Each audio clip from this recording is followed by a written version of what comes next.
kind of had this crazy idea to sup the whole Spokane River. No one's ever done it on a sup. And so we knew at the beginning of that day that it was going to be, 12, 14 hours of absolute misery. It's like Dory, the Disney fish, like just keep swimming. And I was like, just keep supping, just keep paddling, just keep going.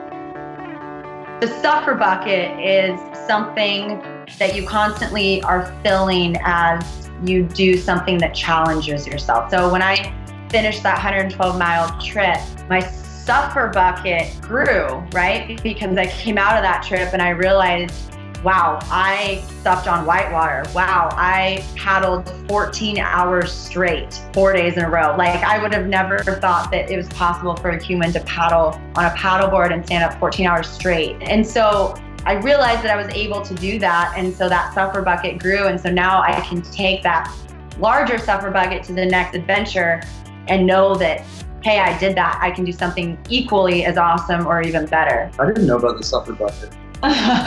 Yeah, I definitely, I love it. And I like use it all the time. A suffer barrel. My dad was a professional climber. So I grew up with photos of the first ascents he had done. I grew up with those my whole life on the wall. And so, Great Trango Tower, Uli Biaho, the first American ascent at K2. He took me over to Mount Rainier and I tried out to be a guide at 18 on Mount Rainier. And I became like a junior guide. My dad was going to help a guy named Ed Homer, and Ed Homer had lost his legs in a plane accident. And then he was on Mount Rainier training for this Everest expedition, and a rock came down and hit him in the head and killed him right there. And so my dad just asked if I wanted to go. So I just said, yeah, sure, I'll go. Sounds great.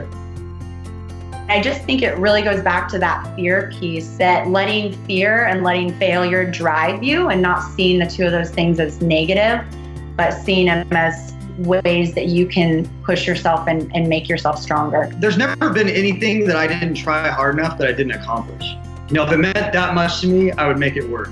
I try and make everything so that I'm proud of it, so that it's something that I'm happy with. You have to live every day as if it's your last. And a lot of times people fall back into that, content lifestyle, or that doesn't take as much work and I'm still, happy. Well, what actually defines happiness and how are you going to get there?